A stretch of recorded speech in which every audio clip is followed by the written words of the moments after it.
Até mesmo sem os Estados Unidos, toda a OTAN tem mais economia e mais esforço militar do que a Rússia. Se a Europa entrar na Ucrânia, destruiremos tudo com armas nucleares. O jogo vai mudando. Então, vamos ver? Vamos entender? Vamos lá. Caros amigos, bem-vindos a mais um episódio de Hoje no Mundo Militar. Neste vídeo falaremos sobre um grave alerta feito pela Rússia, que disse que se os europeus enviarem uma força de manutenção de paz para a Ucrânia, Moscou se sentirá no direito de usar armas nucleares contra essas tropas, mergulhando o mundo na Terceira Guerra Mundial. Nesta quinta-feira, 24 de abril, o ex-ministro da Defesa da Rússia e atual secretário do influente Conselho de Segurança, Sergei Shoigu, fez duras advertências ao Ocidente. Entre elas, destacou que qualquer tentativa de inserir tropas ocidentais em solo ucraniano poderá desencadear uma guerra de proporções globais. Shoigu se referiu especificamente à ideia britânica de criar uma coligação de dispostos, proposta associada ao primeiro-ministro Keir Starmer, com Shoigu classificando essa força europeia não como uma força de paz, mas de ocupação e intervenção. Shoigu reforçou a posição russa de que a presença militar da OTAN na Ucrânia foi uma das causas principais do conflito em curso, argumentando que o envio de soldados europeus, sob o pretexto de uma missão pacificadora, seria uma provocação direta, e perguntou se esses chamados capacetes azuis viriam das mesmas nações da OTAN, contra cuja presença Moscou já se posicionava antes mesmo do início da guerra. Mas Shoigu foi ainda mais além, alertando. Pois é, vamos lá. A Ucrânia, para fechar um acordo com a Rússia, precisa de garantia. Precisa de uma tropa de paz. Pô, essa tropa de paz, se tiver franceses, ingleses, americanos, poloneses, turcos, porra, é a OTAN. Pô, se a guerra iniciou, se o conflito iniciou, porque por conta da questão da OTAN, como é que você vai ter uma tropa de paz com o exército da OTAN? Vai dar certo. Agora, pode ser brasileiros, pode ser chineses, pode ser indiano, pode ser um monte de gente. Aí, quer a solução? Beleza, coloca uma tropa lá. A Ucrânia já tem os equipamentos dela. A Rússia vai parar. Porra, Glauber, mas o Putin quer tudo. Cara, não parece razoável? Não parece lógico isso? Aí volta para aquela explicaçãozinha que eu te dei. Desequilíbrio de força, dita as regras. O Putin vai dizer, é? Então, eu não aceito, e se vocês insistirem, destruiremos tudo com armas nucleares. Olha o que o vídeo vai contar pra gente. Antes mesmo do início da guerra. Mas Shoigu foi ainda mais além, alertando que Moscou está pronto não só para o uso de armamento nuclear, caso considere necessário, como também para retomar testes nucleares no Ártico, algo que não ocorre desde os tempos da Guerra Fria. Segundo Shoigu, uma corrida armamentista silenciosa está em curso na Europa, com prazos sendo discutidos discretamente, com diversos analistas referindo que entre 3 e 5 anos, o continente europeu estará militarmente pronto para um confronto direto com a Rússia. O discurso de Shoigu também lançou luz sobre movimentações britânicas pré-guerra, como a construção de uma base naval em Ochakiv, na região ucraniana de Mykolaiv. Essa instalação, segundo ele, não servia apenas a propósitos defensivos, mas também foi usada para treinar forças especiais ucranianas e realizar ataques contra a Rússia. E agora, pergunta Shoigu, esses mesmos militares poderiam retornar agora sob o disfarce de pacificadores? E Shoigu... Mano, Walter, Carcará esteve aqui com a gente essa semana e passou o conhecimento, a interpretação, a análise dele, que a Europa unida é mais forte do que a Rússia. Até me surpreendeu a posição do Carcará. Respeitamos ele.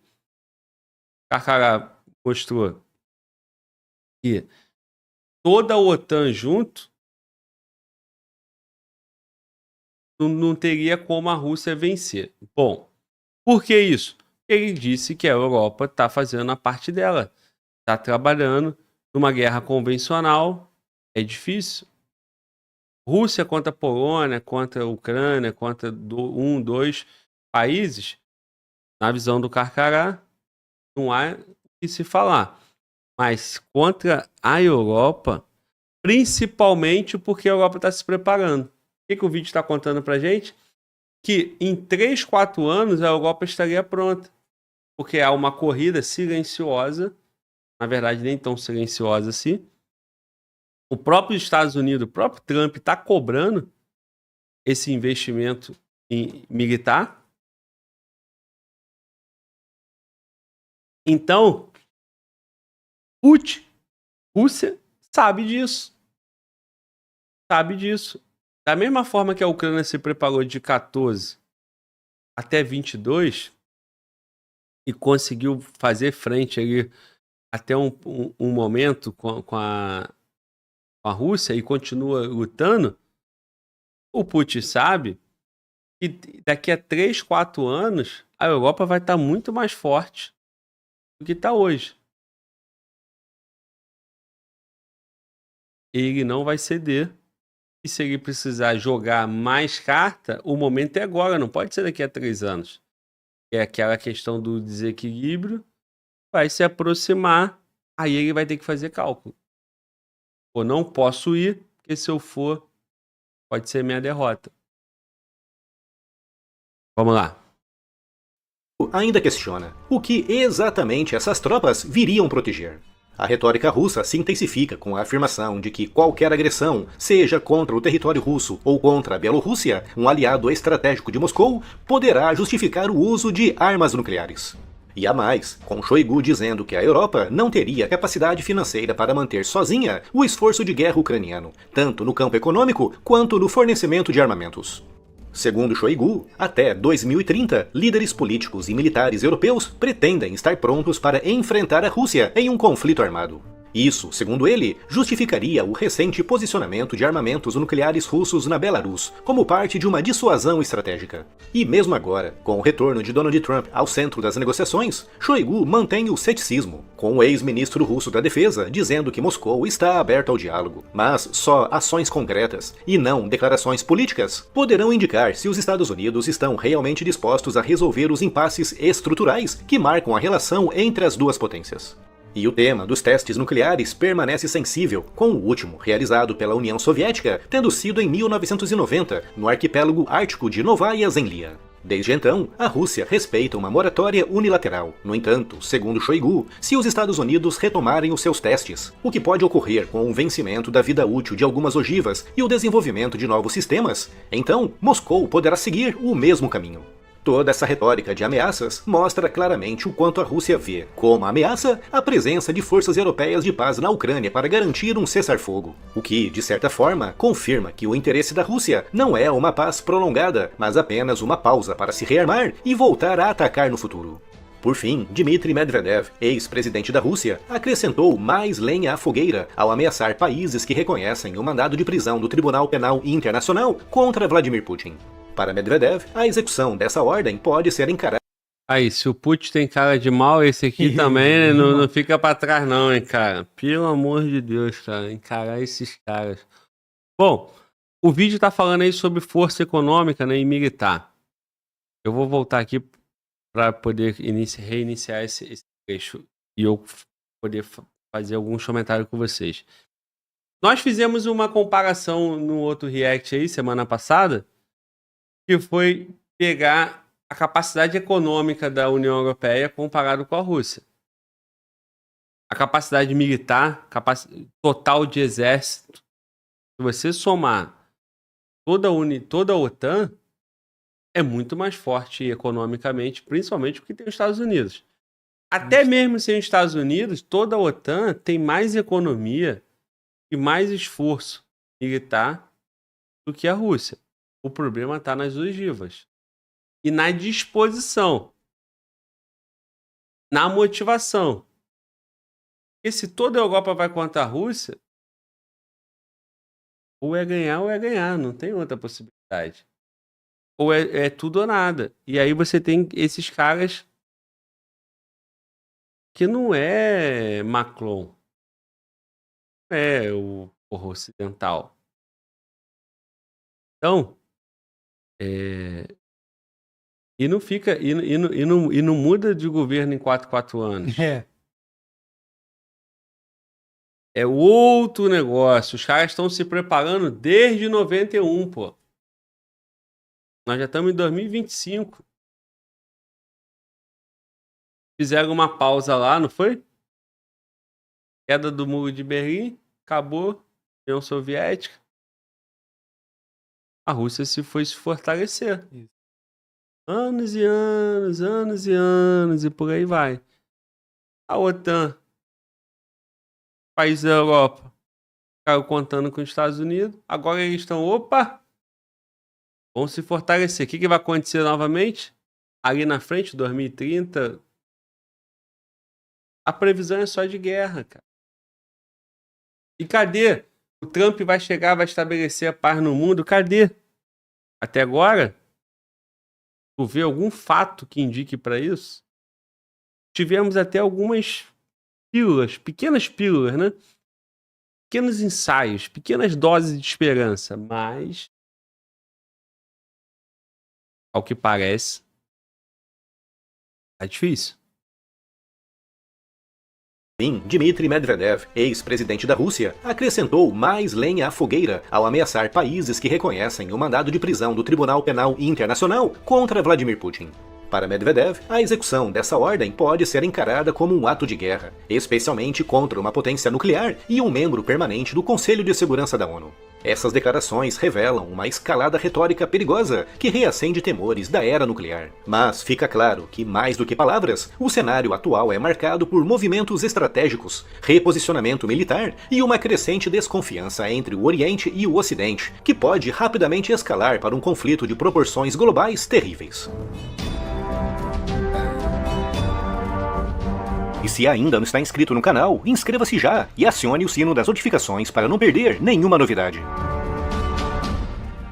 Bom, deixe sua inscrição lá, vai conhecer o canal Hoje no Mundo Militar. Obrigado por disponibilizar conteúdo aí pra gente poder assistir e reagir. Mano, Walter, esse finalzinho é maneiro, né?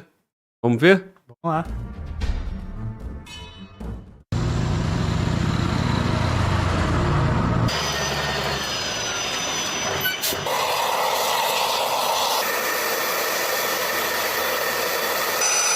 Aí, vai?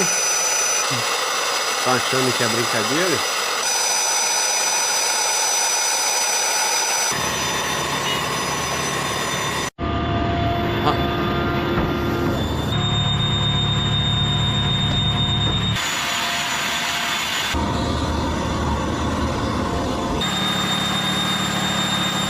O brasileiro sabe o que é isso? Gente, não em filme.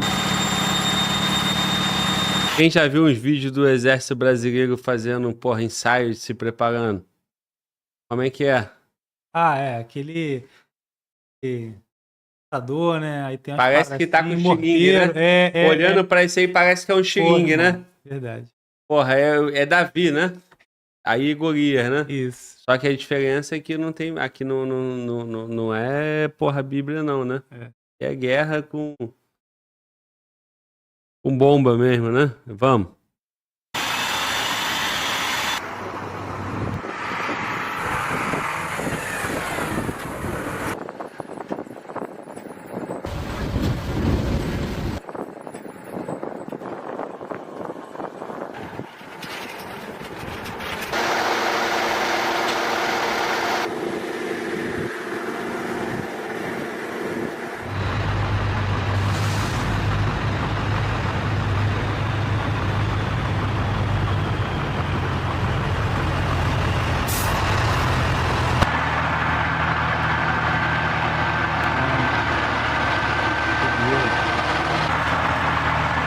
Estar num país envolvido com um negócio desse aí, cara. Tendo um desse aí gelado pro teu país, onde está tua família. Parece que a rapaziada acha que é assim, entendeu? É maneiro, é história. Vai.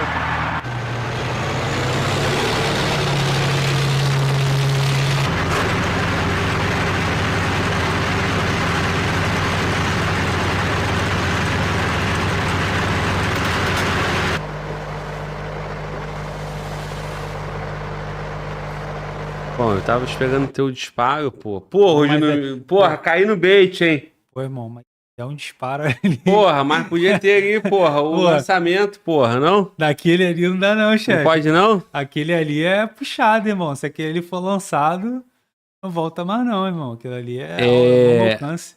Mano, volta. Agora, cara, nós temos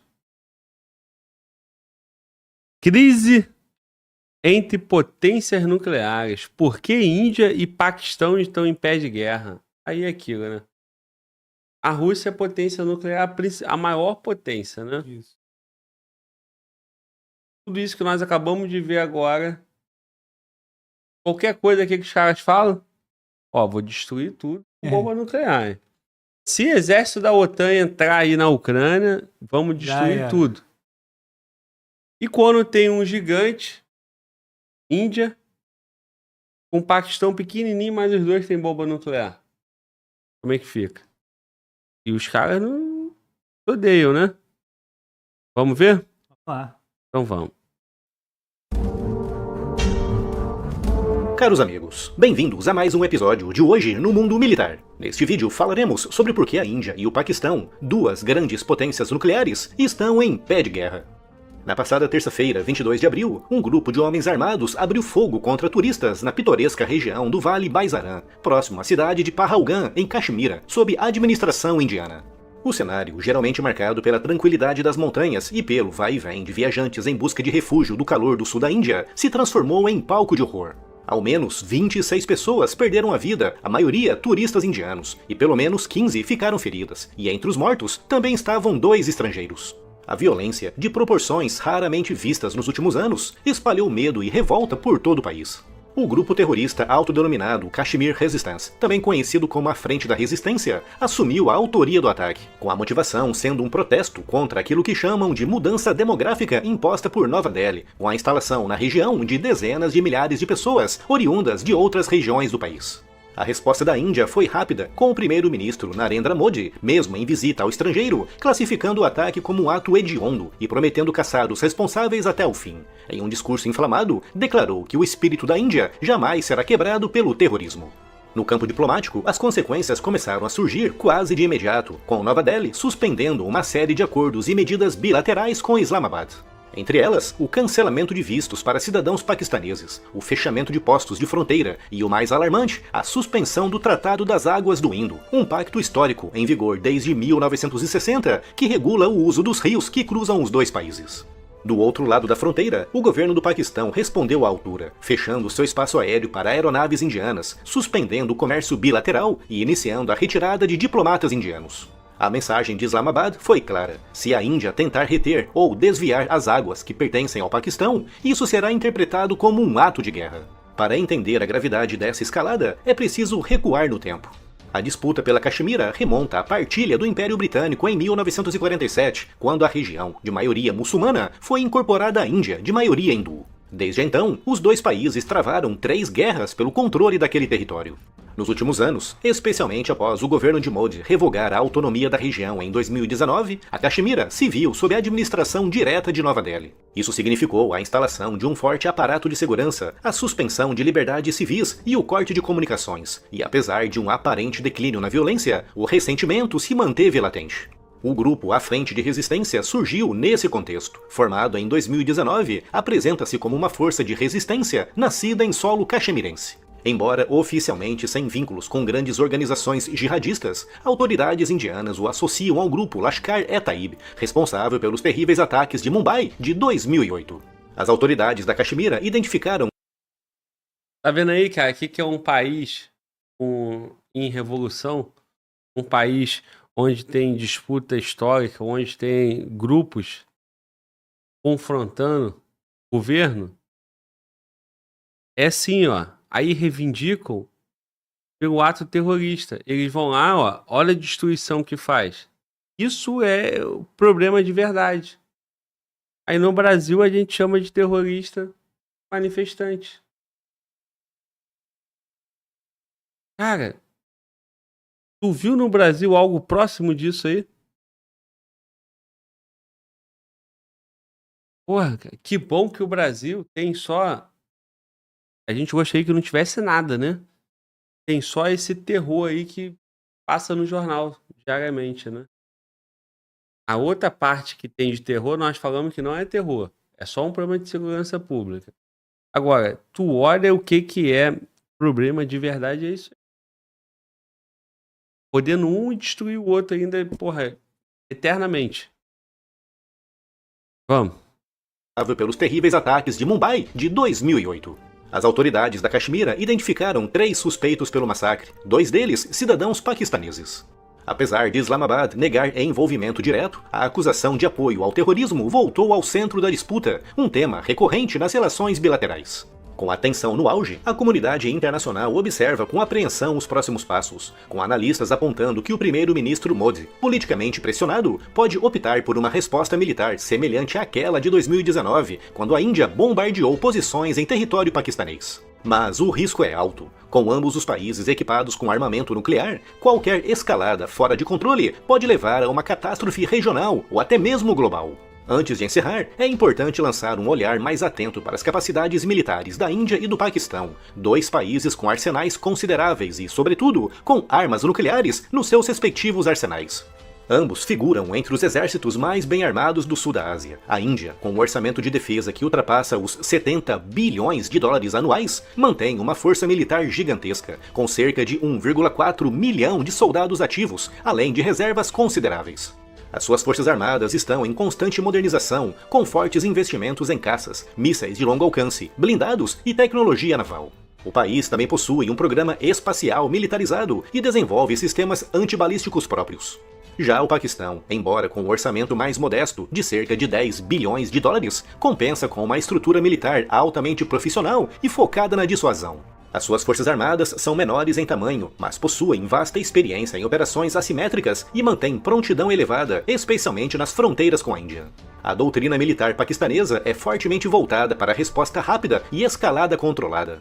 No campo nuclear, a rivalidade assume proporções ainda mais preocupantes. A Índia é uma potência nuclear reconhecida de fato. Possui cerca de 160 ogivas nucleares, com capacidade de lançamento por mísseis terrestres, aviões e submarinos, o que lhe garante a sua chamada tríade nuclear.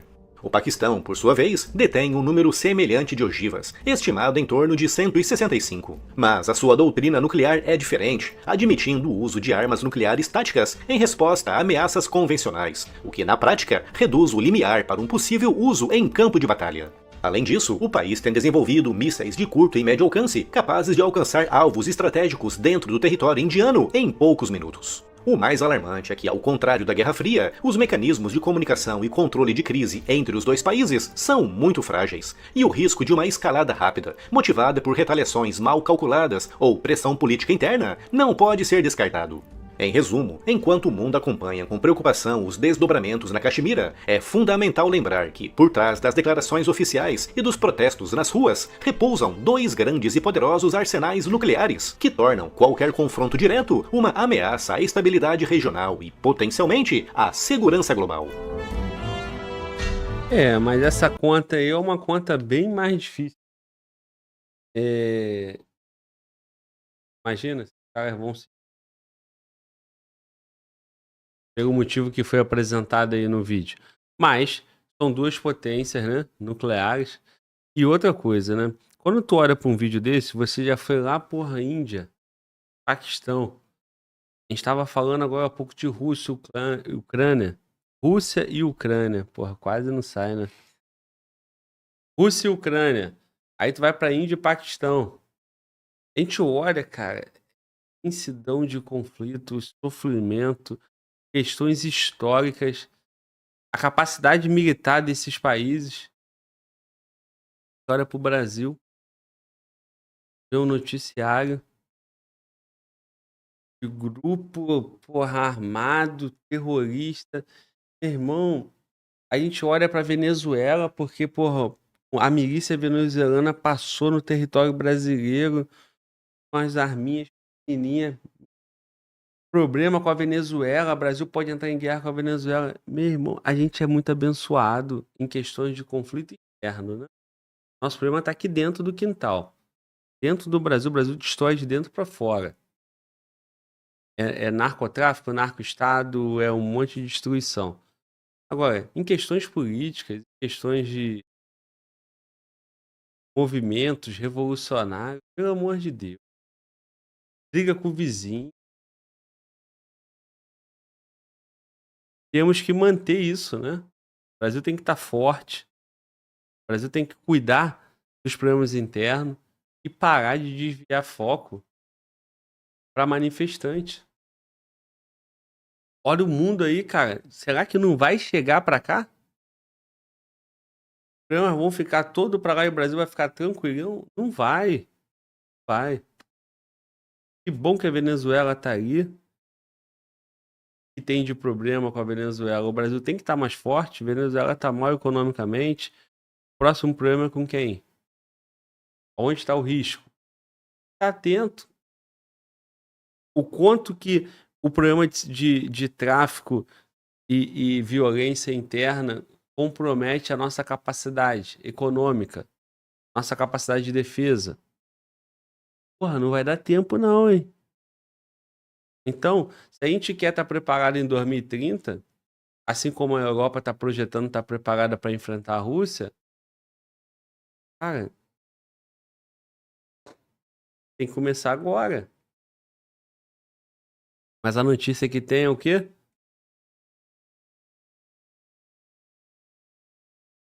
Quem foi questionar o livrinho, terrorista. Quem botou batom na estátua, terrorista. Quem fez não sei o que, terrorista. E, enquanto isso, 6 bilhões de desvio no INSS, acordo político daqui, inelegível ali, uma confusão, cara, a gente perdendo tempo, o mundo acontecendo, o mundo virando, as coisas, a gente não tá se mexendo. Bom, é isso.